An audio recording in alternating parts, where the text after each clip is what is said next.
Shalom Aleichem. Today we're in chapter 9 as we look at Hebrew construct nouns or construct state. So what is a construct state? What is a construct relationship? A construct is when two or more words are joined together to form a possessive or close relationship. That is a construct. When you bring two nouns together, you are creating a construct relationship or a construct state.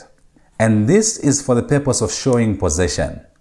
So in other words, Hebrew uses a construct state to show of relationship. Let me say it in other words.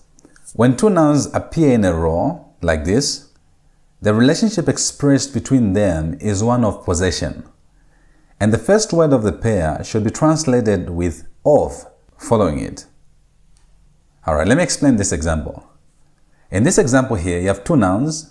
You have Beit and then you have Hamelech. Beit, Hamelech. When you have two nouns together like this is a way of showing possession in Hebrew. And so you have Beit, which means house, and then you have Hamelech, which means the king. So how do you say the house of the king in Hebrew? Because in Hebrew, you don't have the word of. That shows possession. In English, you're going to say the house of the king, but in Hebrew, you don't have the word of. And so to show possession in Hebrew, to write, for example, a sentence like the house of the king, you bring two nouns together in a construct state. You put nouns together side by side. And when you're translating, the first word, for example, Beit, is going to carry the word of after it. So you're going to say Beit of Hamelech. Beit means house. So you're going to say house of Hamelech. House of the king. Okay, and this relationship is what we call construct state or a construct relationship. Now, when you have two nouns in a construct state, the first noun is called construct. The first noun is called construct. It's said to be in construct. And the second noun is called absolute. So in this case, Beit will be in the construct and Hamelech will be absolute. Construct, absolute. And the first noun is called construct because it goes under construction or changing. And so that's why it's called the construct noun, because most of the times it's going to undergo certain changes. For example, the word Beit is not really Beit. When you check the vocabulary, it's Bayit. And so it has changed to Beit when it's in the construct. So that's why the first noun is called construct. The construct noun because it undergoes construction or changing for you to show possession.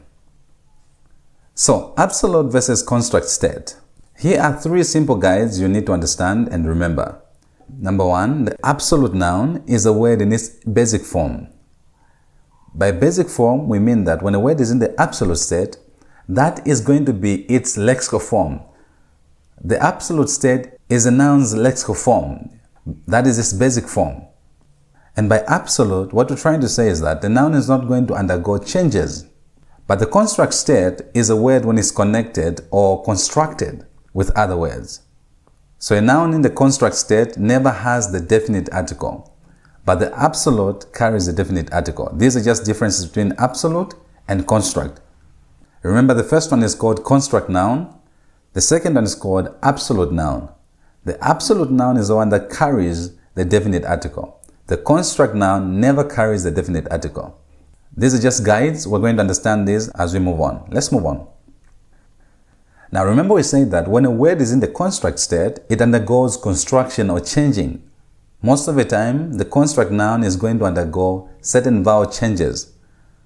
So let me walk you through some of the changes that happen to nouns when they're in the construct state. Let's start by looking at masculine singular nouns. Remember there are two genders. We have masculine and feminine. So let's start by looking at the masculine singular nouns. Now here's a rule, here's a guide. When you're dealing with the masculine singular nouns, for the first open syllable, the kametz or sere will be reduced to a shua. And the second closed syllable is going to shift from kametz to patach. Let me explain.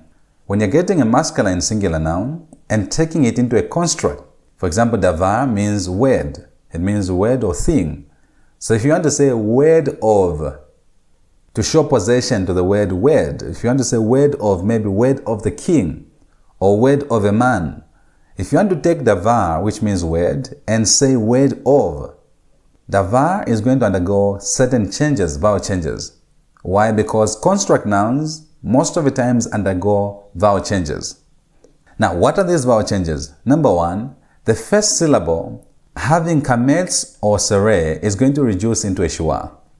Under dalet, you have kametz, so kametz is going to go into shua, number one. Number two, in the second syllable, is going to change from kametz, that is under bet, and go into patach.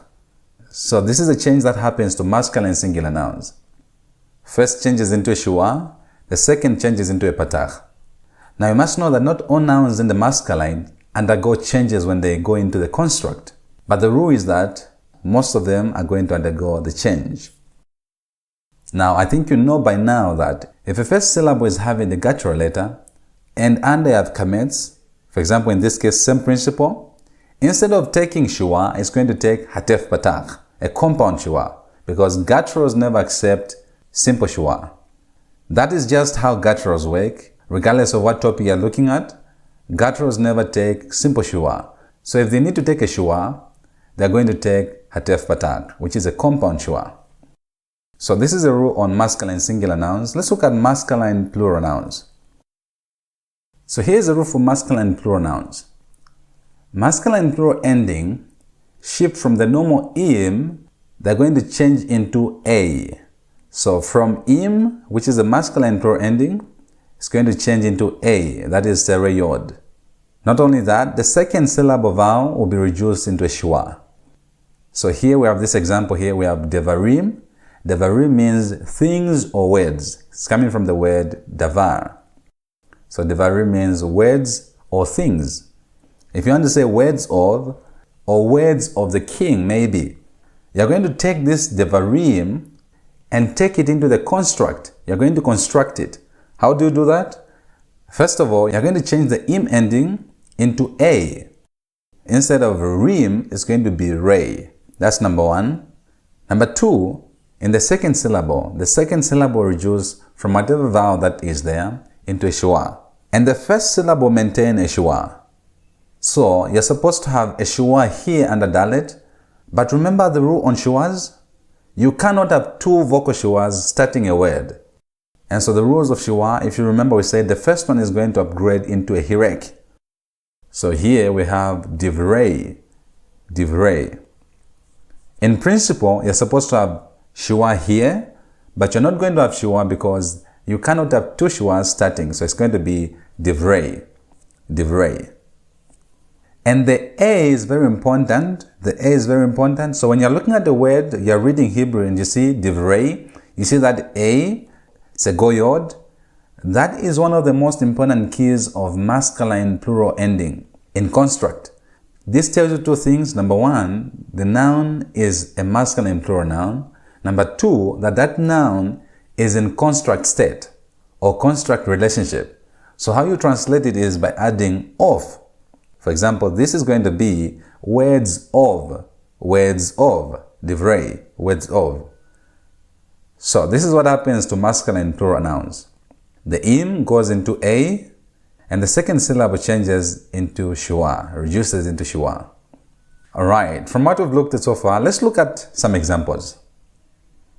So we're looking at the masculine gender, and we're looking at the vowel and form changes that happen when a noun goes into construct.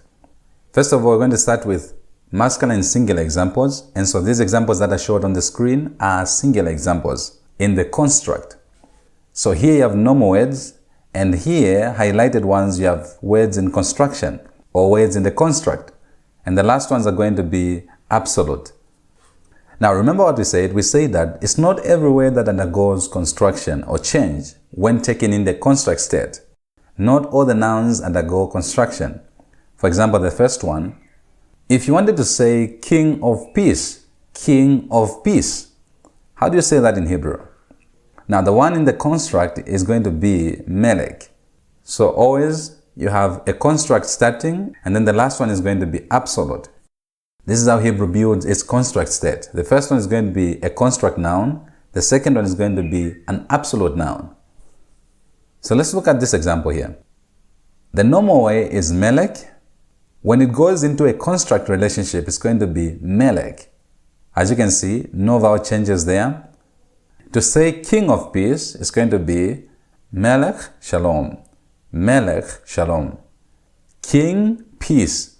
But because the two nouns are brought together, automatically they go into construct relationship. So the first one is translated as this of these. In this case, you have Melech, which is king. Shalom is peace. So it's going to be king of peace. King of peace.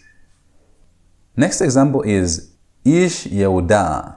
Ish Yehudah. The word in the construct is Ish. And I say the construct will always start and then followed by the absolute noun. So Ish Yehudah. Ish is in the construct. Yehudah in the absolute. Again, you can see that the original word for Ish is Ish, so there's no change there. So Ish in the construct remains as Ish. So you have Ish Yehudah. Ish means man. Yehudah means Judah. So you have man, Judah. Man, Judah. And this is a construct state, so it's going to be man of Judah. Man of Judah. But here's something that is interesting and worth noting. When you're referring to proper nouns, let me say this. When the absolute noun is referring to something that is a proper noun or having a definite article, the translation is going to carry definite article. For example, Judah is the name of a person. It's a proper noun. And so you're not going to say man of Judah, you're going to say the man of Judah. So this is going to work when you're having absolute noun that is referring to a proper noun or absolute noun that is having definite article. The translation is going to carry definite article.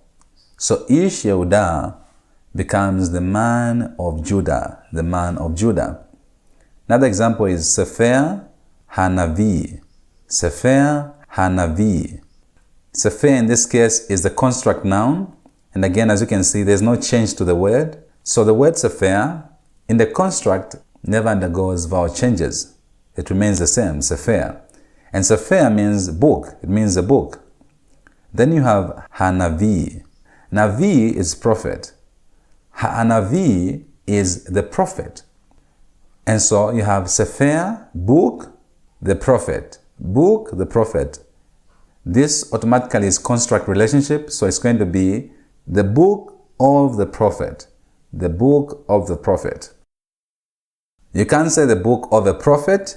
It's not a prophet because Navi is having the definite article.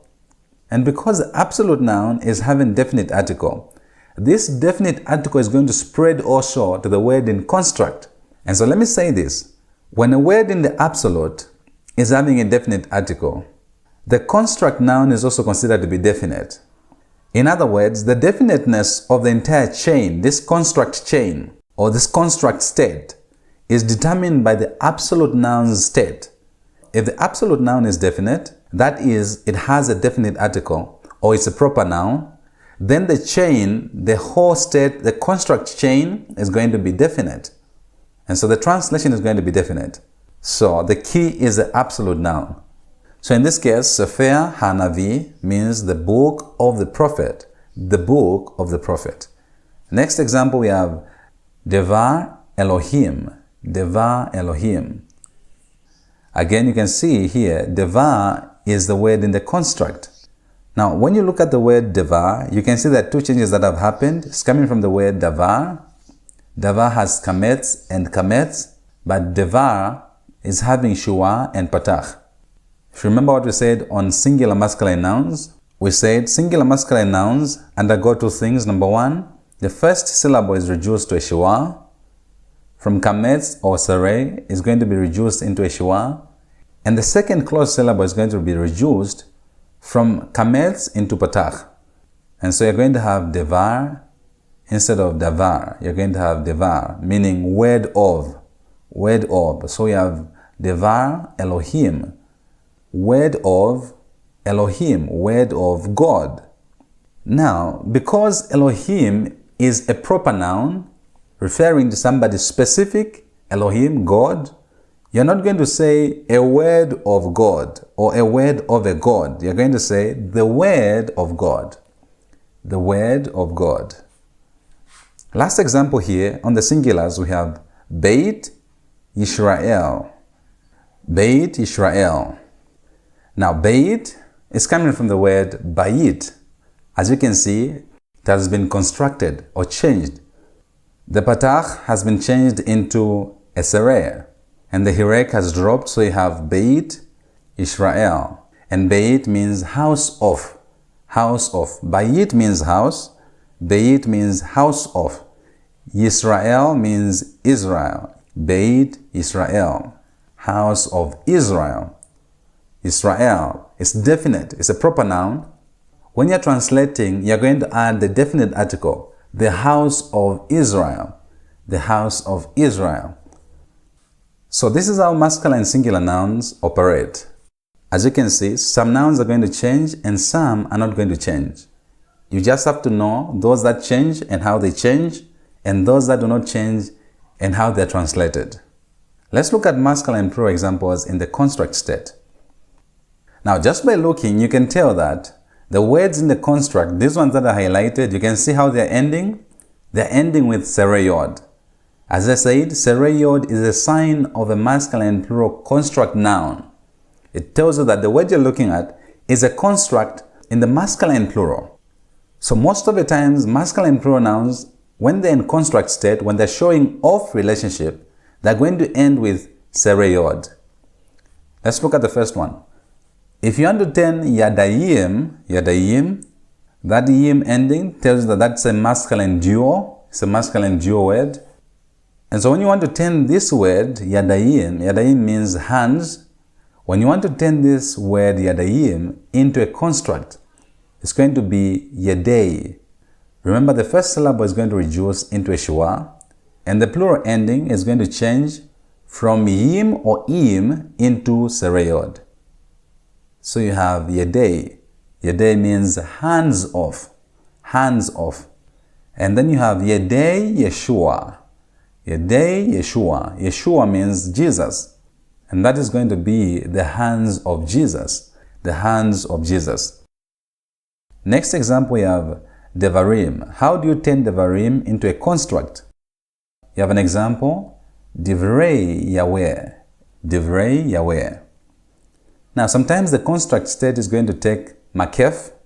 Sometimes it's going to stand alone. That's not important. What is important is to be able to recognize it. When you see it, to tell that this word is in the construct.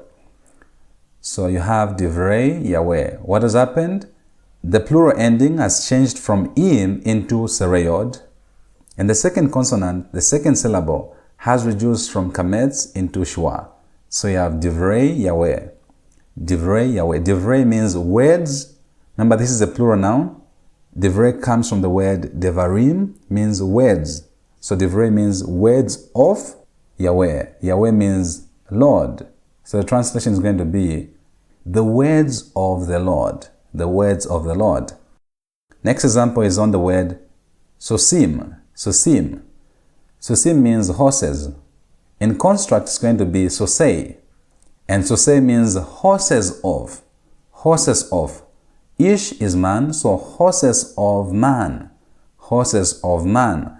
But because ish is not having a definite article, so the translation is going to be indefinite. It's going to be horses of a man. Horses of a man. The next example uses anashim. Anashim. Now when we're looking at the nouns, we said the plural word of man in Hebrew, ish, is going to be anashim. And this is an irregular word. It's irregular because it changes its form in the plural. But it's going to be anashim. And by now you must know the plural irregular nouns. They are very important to know. They are few, but they are very important to know. So anashim means men. In the construct, it's going to be anshei. Anshei. Now, as you know, gutturals are stubborn letters. Again, instead of taking a simple shua, the aleph has taken patach. But the ending is the same for plural nouns in the construct. It's going to be a, sereyod. So you have Anshei Ha'ir. Ha'ir means the city. Anshei, men of the city. Men of the city.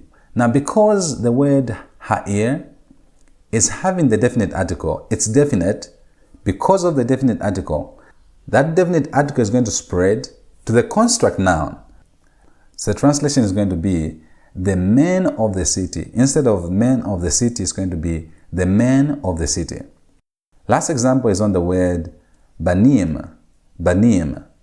Banim comes from the word ben. Ben means son. Banim means sons.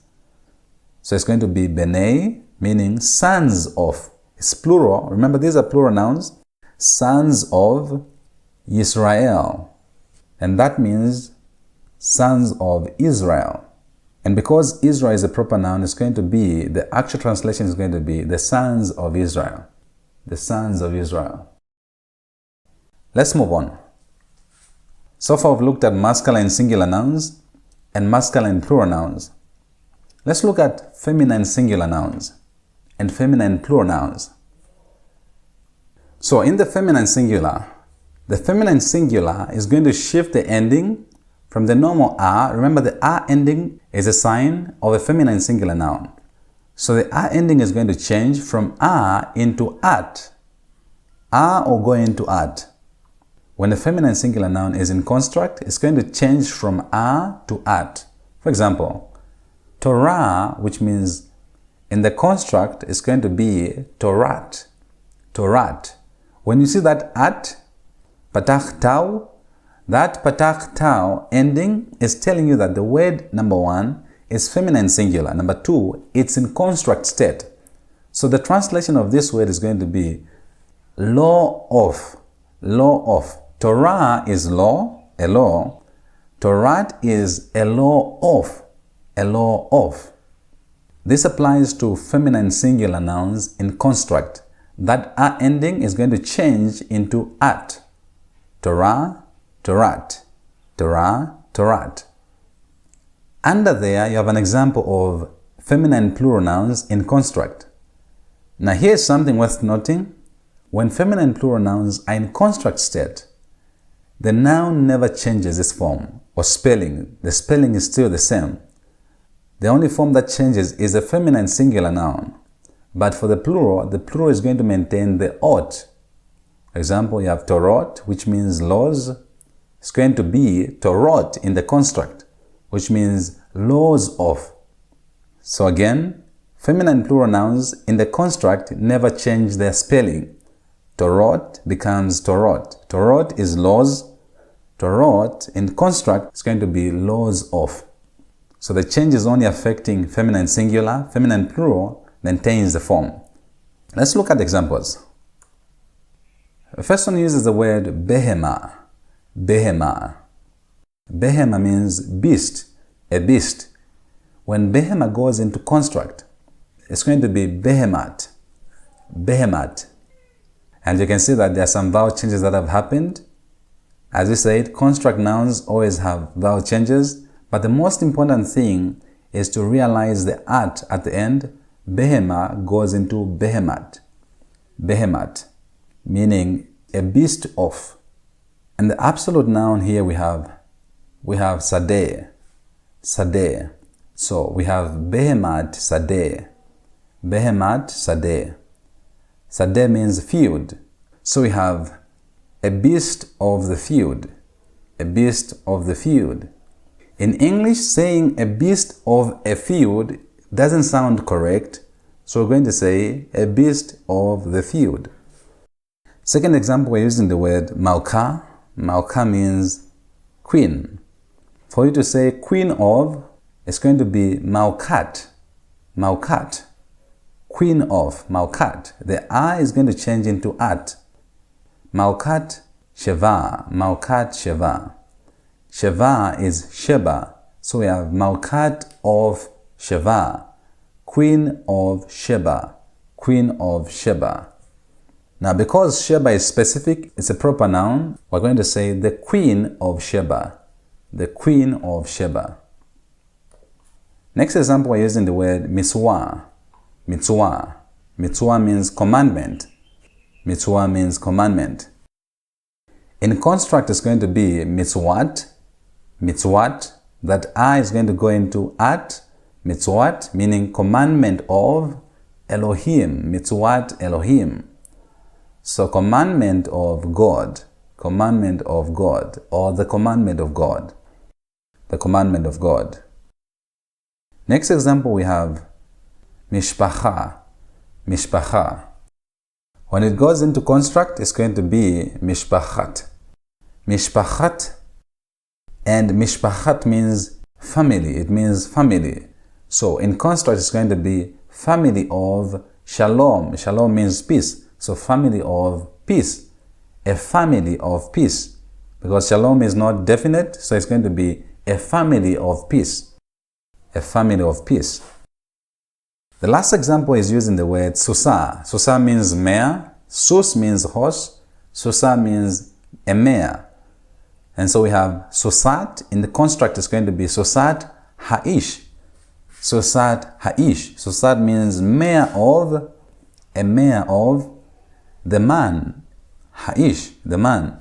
But because ish is definite, it's having the definite article, that is going to spread to the construct noun. So it's going to be the mare of the man. The mare of the man. So these are examples of feminine singular nouns.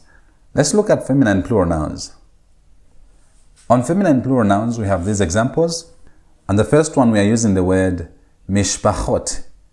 Mishpachot. Coming from the word mishpacha, meaning family. Mishpachot means families. Families. In the construct, it's going to be mishpachot. Remember, feminine plural nouns never change. They remain the same. The spelling pattern is the same. So that odd ending remains. You have mishpachot. In the construct, it's going to be mishpachot. So you have mishpachot am. Mishpachot am. That means families of a nation. Am is nation. And am is not definite. So it's going to be a nation. So you have mishpachot am. Families of a nation. Next example, we have shemot. Coming from the word shem. Shem means name. And so shemot is a plural noun. Plural feminine noun. Meaning names. In construct, it's still going to be shemot. Shemot. Shemot avot. Shemot avot. Avot is coming from the word av. Av means father, so avot means fathers. So shemot avot means names of fathers. Names of fathers. Next example, we have the word banot. Banot means daughters. Banot means daughters. Remember, banot is an irregular noun, irregular feminine plural noun. It comes from the word bat. Bat is daughter. In the plural, it becomes banot. So banot is daughters. This irregular form in the construct becomes benot. Benot. Now, irregular nouns are irregular in the construct. Some of them are going to be irregular also in the construct. Instead of becoming banot, maintaining banot, it's going to be benot because it's irregular. And benot means daughters of. Daughters of Ish. Ish is a man. So benot Ish means daughters of a man. Daughters of a man. If it was benot Ha'ish, it was going to be the daughters of the man. The daughters of the man. Next example, we have the word Torot. Torot means laws, coming from the word Torah. So Torot means laws. In construct, it's going to be the same Torot. Torot Yahweh. Torot Yahweh. Meaning laws of Yahweh. Laws of the Lord. Because Yahweh is a proper noun, it's going to be the laws of the Lord. The laws of the Lord. Last example, we have the word Nashim. Nashim. Nashim means women. This is an irregular noun again. It's coming from the word Isha. Isha means woman. In plural, it becomes Nashim. Instead of getting feminine plural endings, it's carrying masculine plural endings. Im. So that is irregular. Nashim. But it means women. And because it's irregular, its construct is also going to be irregular. It's going to be Neshei. This is interesting. Why is it interesting? Because the noun, the irregular noun, is carrying masculine plural ending, So even its construct will be constructed like a masculine plural construct. Remember, the segoyod is a sign of the construct noun in the plural, a masculine plural noun in construct. So that's why you're seeing neshei instead of neshot. It's not going to be neshot because its plural is also having masculine plural ending. So its construct is also going to be the construct ending, but in the masculine, neshei. So it's going to be neshei hamelech, neshei hamelech. Remember, nashim means women, so neshei means women of. Now, melech has a definite article, so that's going to spread in translation. So it's going to be neshei hamelech, the women of the king, the women of the king, neshei hamelech. What I want you to do is to know the irregular forms. You must know them by heart. And remember, you cannot translate if you don't know the vocabulary. So two things, no vocabulary and no construct forms. So go through the rules until you know them and until you know how to form constructs. Constructs are very common to find in Hebrew. When you're reading the Tanakh or the Hebrew Bible, you're going to find constructs throughout. You need to know how to identify them and translate them. That's going to help you a lot. And so from what we've looked at, here are some examples to guide us and to see if we have understood. Let's try these translations together. Now, as you look at this, remember, if a noun is followed by another noun, if two nouns are next to each other, that is going to form construct state or construct relationship. And so the first noun is going to be in the construct state. The second one is going to be in absolute state. So it's going to be this of that. All right, let's look at examples. The first one we have Torot hamelech hatovot. Torot hamelech hatovot. Let's identify what we have. Torot is a plural for Torah. Torot means laws. Hamelech means the king. Hatovot means the good. The good. So this is an adjective. Hatovot, the good. But then the construct chain is happening here, where you have two nouns. Torot hamelech. Torot hamelech. You have Torot, which is the noun, Melech, which is the noun. So you have Torot of Hamelech, laws of the king, laws of the king. But because you have the definite article on Melech, it's going to be the laws of the king, the laws of the king. But then you have this adjective after it, the good. So it's going to be the good laws of the king, the good laws of the king. Now you may be wondering, why are we not saying the good king? The question is this adjective modifying Melech or it's modifying Torot? Is it modifying the king or it's modifying laws? And the answer is this. Let me just take you to the adjectives. When you're learning about adjectives, we say, number one, we have two kinds of adjectives, attributive and predicative. Attributive adjectives come after the noun. They come after the noun that they modify. Number two, they are going to agree with the noun that they modify in gender, number, and definiteness. Gender, number, and definiteness. So here, Melech is in the masculine, Torot is in the feminine. Feminine plural, Torot, and feminine plural adjective, Tovot. Therefore, Tovot is modifying Torot. Why? Because they are agreeing in gender, number, and definiteness. Now you may be saying, Torot has no definite article, so they are not agreeing. But the point is, the word in the construct, the noun in the construct, never takes the definite article. And so even when it's supposed to take a definite article, it's not going to carry a definite article.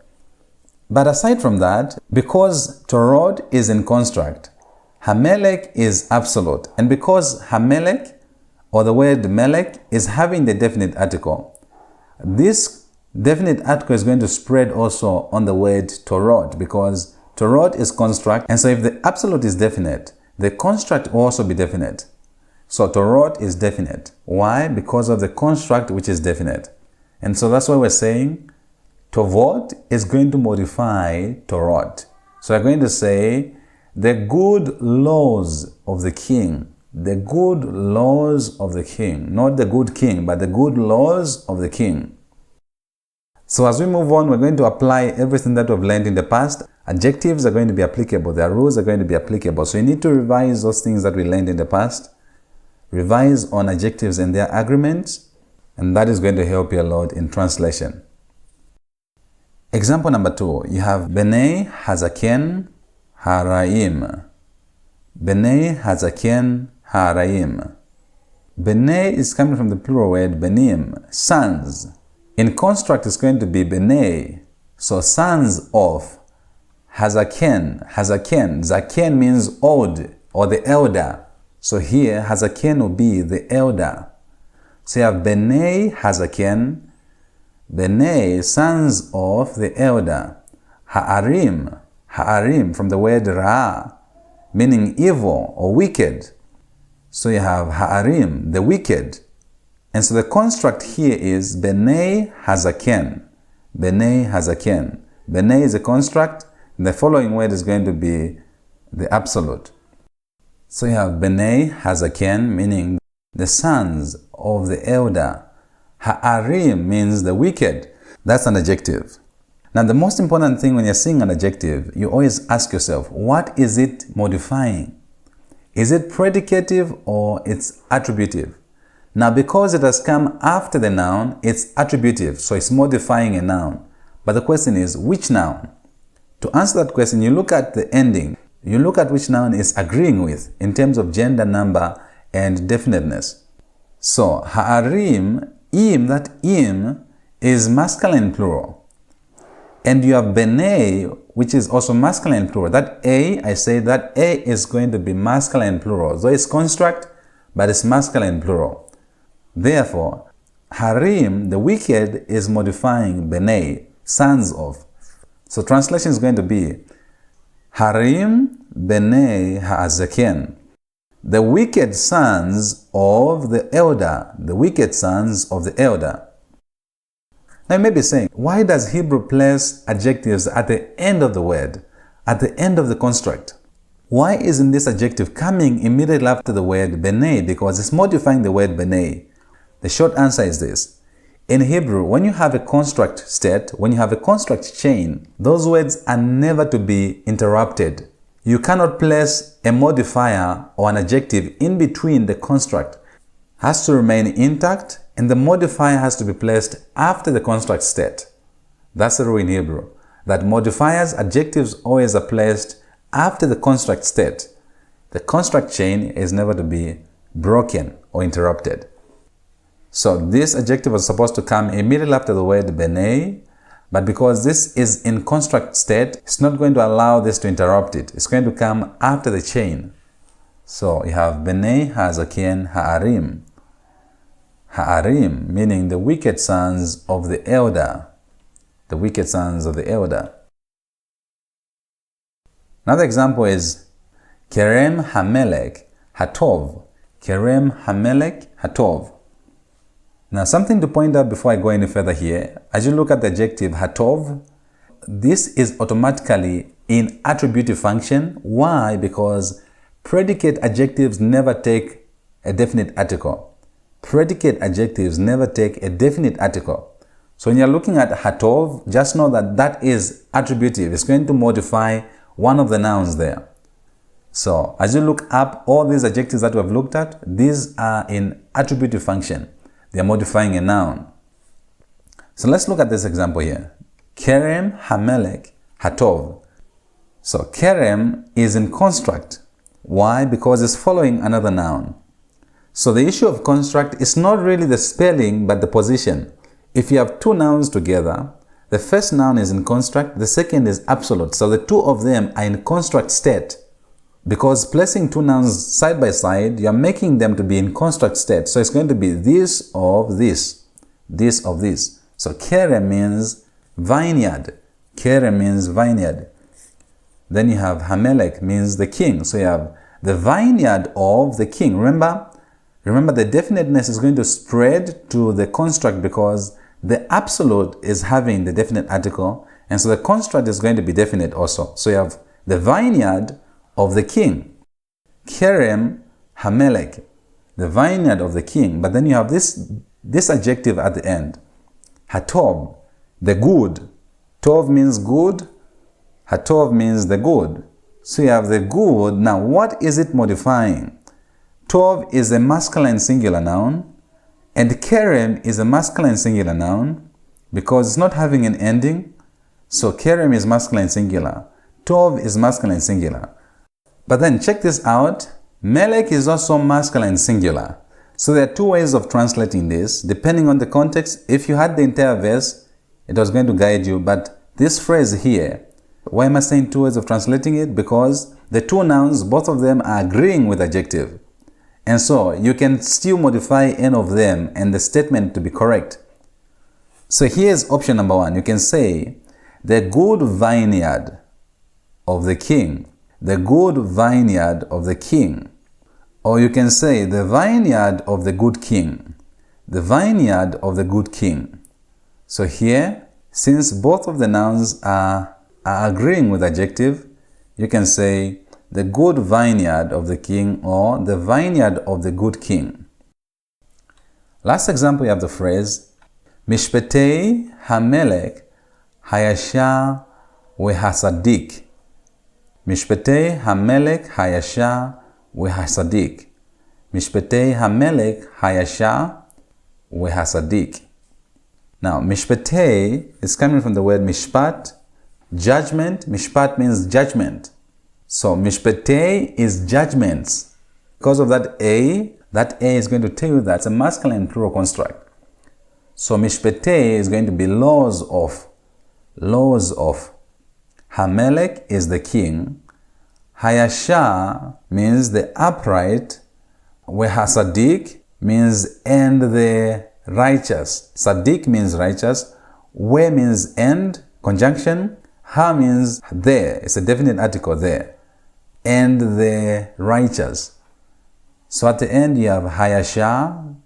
Yasha means upright. Hayasha means the upright. Wehasadik and the righteous. The upright and the righteous. Those are two adjectives at the end. But let's look at the beginning. At the beginning you have Mishpetei. And because of that A, that is leading you into construct. It's telling you that this word is in construct with the word that is next. Hamelech. So you have Mishpetei, the judgments of the king, the upright, Yasha, Hayasha, and the righteous. Now let's put this together. The most important question is this.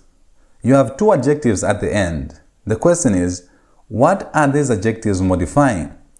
Are they modifying Mishpetei or they're modifying Hamelech? Now Mishpetei is masculine plural. Hamelech, Melech is masculine singular.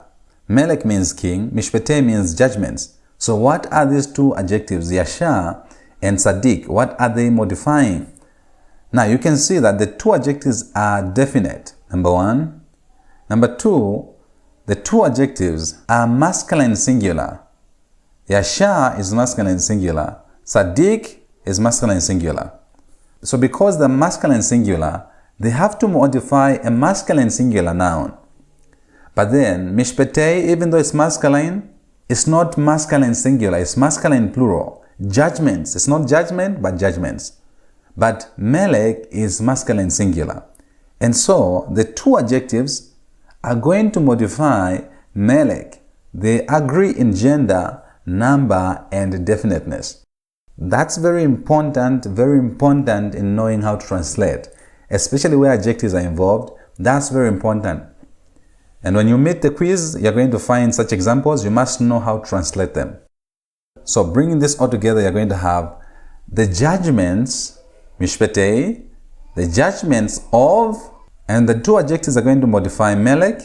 It's going to be the judgments of the upright and the righteous king. The judgments of the upright and the righteous king. The judgments of the upright and righteous king. That's how you translate construct phrases. And here's another interesting Bible passage that shows construct nouns. This one is from Ruth chapter 1 verse 1. Ruth chapter 1 verse 1. And it says, Wayehi, Yehi means behold. In the narratives, most of the times in narratives, it means, and it came to pass. Wayehi, and it came to pass, Rav, Ba'aretz, Wayelech, Ish, Mibeit, Lechem Yehuda. Lagu bisdei Moab. Alright, let's try to identify some construct nouns here. Now, we have two construct nouns here. The first one is this one, mibeit. Mibeit. Mibeit has two things. It has a preposition min. Min means from. Min means from and beit. And you know that min sometimes is written as me. So, mi means from. Beit is house. It's a construct house. House of. So, mibeit means from the house of. So, here's where the construct is. Mibeit, beit is in the construct state. You can see the ending there. Sereyod. So, beit is in construct. And so, meaning that the next word, the following word is in absolute. And the following word is lechem. So, we have mibeit lechem. So, that's why the construct is mibeit lechem. Now, mibeit means from the house. Lechem means bread. And you remember this term, lechem means bread. So, mibeit means from the house of. Lechem means bread. And so you have from the house of bread. From the house of bread. Mibeit lechem. You can hear the sound. Mibeit lechem. Beit lechem. And this is where we have the word Bethlehem. This is where Bethlehem comes from, because Bethlehem is a word that is made up of two words. Beit, lechem. Beit means house of. Lechem means bread. So house of bread. Another construct is here. Bisdei. Bisdei. And you can see the sereyod. Sereyod is a sign of a construct, a masculine and plural construct. Now, we have not looked at this word. Bisdei means country. It means country. So, bisdei, in this case, is in the construct because of that ending. And so, the following word is in the absolute. And the following word is Moab. Moab. And so, you have bisdei Moab. And that's what the construct is. Bisdei Moab. And this is nation of Moab. Nation of Moab, or country of Moab. So those are the construct nouns that you find there. Now, there are some exegetical points here that I want to just help you appreciate, that I want to point out. First of all, this is a story about Naomi, a story about Abimelech's house, where they're in the promised land. The Bible says in verse 1, the translation says, there was a famine in the land. Ba'aretz, Ba'aretz means in the land, preposition be plus definite article. So you have Ba'aretz, in the land. The translation says there was famine in the land. And a certain man of Bethlehem, Judah, went to sojourn in the country of Moab. Now here's where the irony is. The Bible says there was famine in the land. Which land? Bible says, in the land of bread. Beit Lechem. Beit Lechem. House of bread. There's famine in the house of bread. Bethlehem actually means house of bread. And the Bible says that there's famine, Ra'av, there's famine in the house of bread. And that's what the irony is. They are in the house of bread, in the promised land, but there is famine in the house of bread. The house of bread has no bread. That's interesting. That's an interesting construct, that the house of bread has no bread. But even furthermore, verse 2 introduces another irony, because verse 2 says, and the name of this man, the man of this house, is Elimelech. Elimelech. Now, Elimelech is made up of two words. Eli, from the word El. El means God. Eli means my God. And we're going to look at how possessive pronouns work. But Eli, from the word El, El means God. Eli means my God. And Melech means king. So Elimelech means my God is king. My God is king. And yet this man, whose name means my God is king, is leaving the presence of God, the house of bread, to go out in Moab. I may not have time to get into that, but those are interesting things. When you look at the Hebrew, Hebrew has interesting things. If you put your hands on it, you're going to find exegetical points. And most of the times when you're reading Hebrew and you find narrative ironies, that's where the theology is. So those are interesting things to note when you're reading Hebrew. That is how constructs work. Now for constructs of phrases and constructs, I'm not going to give you verbs or words that you have not looked at. In the test or quiz, you're going to find verbs or words that you can translate. From chapter 2 up to now, those are words that are going to come. And you must know the words, you must know the vocabulary. Very important for you to know. Alright, from what we've looked at so far, here's a task for you, here's an exercise for you. Try to translate these two phrases.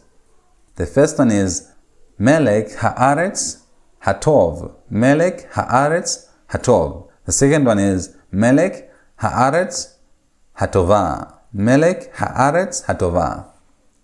You can pause the video and unpause to check the correct translations. Alright, these are the translations. On the first one you have the good king of the land. The good king of the land. Second phrase we have the king of the good land. The king of the good land. That's how you translate. You need to go through, know vocabulary and know constructs. Know how constructs work. That's very important in translation. Now we looked at superlatives and we said that Hebrew uses adjectives to show superlatives. But not only adjectives, Hebrew also uses constructs. Construct chains to show superlatives. You have comparative degree where you're comparing things, and then you have superlative degree. Superlative is where you're showing the highest. In English, these are words like biggest, tallest, largest. Those are superlative. But Hebrew does not have those superlative adjectives or those superlative words. For Hebrew, it uses adjectives with some words that we looked at in our previous chapter. But aside from those, Hebrew also uses construct nouns, nouns in the construct to show superlatives. Let's look at examples. In Deuteronomy 10 verse 17, we have an example there. The phrase is Elohei Elohim wa Adonai ha'adonim. Now, I've highlighted construct nouns, nouns in the construct. Because of sereyod, that sereyod is telling you that this word is in construct. The next word is going to be absolute. It's going to be in the absolute. Elohei means God. Elohei is a construct of the word Elohim. And Elohei means God of, God of. So you have God of the God. And by the way, all these are plural nouns. But because you are referring to the true God, you don't say gods, you say God, God of the gods, wa Adonai. Wa is a conjunction and. Adonai comes from the word Adonai. Adonai means Lord. So altogether you have the God of gods and the Lord of lords. The God of gods and the Lord of lords. This is how you show superlative. Means God is above all. Is above all. Is above all. So Hebrew uses this kind of repetitive construct chain to show superlatives. Under there you have an example also from Genesis 9 verse 24. You have the phrase Aru Kenan Eved Avadim Yiyeh Lechau. Aru Kenan Eved Avadim Yiyeh Lechau. Aru means kissed. It means kissed. Kenan means Canaan. This is Noah when he's kissing the sons. This is the story of Noah found in Genesis 9 verse 24. Noah says, Aru Kenan, kissed Canaan, Eved. Eved means servant. We have looked at this in our previous vocabulary. Eved means servant. Eved Avadim. Eved Avadim. That repetitive way is how Hebrew shows superlatives. Eved Avadim. Meaning servant of servants. Avadim is servants. That im is plural. So Eved is in construct. Then the next noun is Avadim in the plural. So you have servant of servants. You have two nouns together. That creates a construct. The first one is construct in construct state. The second one is in absolute. So you have Eved Avadim, servant of servants. Yiyeh. He is going to be, he shall be. Lehechau, to his brothers. Le is the preposition, it means to or for. Echau, from the word ach. Ach means brother. Echao means to his brothers. So, Aru Kenan eved abadim yeye leechao. Cursed be Kenan, a servant of servants. Meaning the lowest, Kenan is going to be the lowest of the lowest servants. The lowest of the lowest servant to his brothers. That's how Hebrew works with constructs to show superlatives, which is the highest degree. Sometimes it's in the positive, sometimes as with Canaan, it's in the negative. But these are superlatives. Alright, let's look at chapter 9 vocabulary as we end. Chapter 9 vocabulary. Words that you need to know in chapter 9. The first one among the nouns is emet. Emet. Emet means truth. Emet means truth. Next one is gibor. Gibor means hero. Hero or mighty man. It means hero or mighty man or warrior. Next word is dag. Dag. Dag means fish. Next word is zevach. Zevach. Zevach means sacrifice. It means sacrifice. Next word is chatat. Chatat. Chatat means sin. It means sin or sin offering. Next word, still on the noun, we have yira. Yira. Yira means fear. It means fear. Next we have kesef. Kesef. Kesef means silver. It means silver or money. Kesef means silver or it means money. Next we have mizbeach. Mizbeach. Mizbeach means outer. Mizbeach means outer. Next we have milchama. Milchama. Milchama means battle. It means war or it means battle. Next we have makom. Makom. Makom means place. Makom means place. Still on the nouns, we have the next one, mishpat. Mishpat. We have looked at this word a lot in our previous examples. Mishpat means judgment. It means judgment or justice. Next we have the word navi. We have looked at this word also a lot, and you need to know this. Navi means prophet. Navi means prophet. Navi'ah means prophetess. Navi'ah means prophetess. Navi means prophet. Next word is olam. Olam. Olam. And from this word, that's why we get the name for God, El Olam. El Olam. Meaning eternal God. God of eternity. God of eternity. So Olam means eternity or a long time. Etz is the next word. Etz means tree. Etz means tree or wood. Next to the word tehom. Tehom. Tehom means deep. It means deep. Then we come to the verbs. The first one we have the word zavach. Zavach. Zavach means he sacrificed. Next we have the verb zachar. Zachar. Zachar. Zachar means he remembered. Zachar, he remembered. Next we have the word savav. Savav. Savav means he surrendered. Savav means he surrendered. The next verb we have amad. Amad. Amad means he stood. Amad means he stood. Next we have the verb sadach. Sadach. Sadach means he was right. He was righteous. This comes from the word sadiq. Righteous. Sadiq means righteous. Sadach means he was righteous. He was right or he was righteous. Shafat. Shafat means he judged. Shafat means he judged. Then we have adjective. On the adjective we have one there. Tahor. Tahor. Tahor means clean or pure or genuine. Tahor means clean or pure or genuine. It means clean. And then we have adverb. Remember, adjectives modify nouns. Adverbs modify verbs. So, adverbs, we have two examples there. we have yakhdao, yakhdao.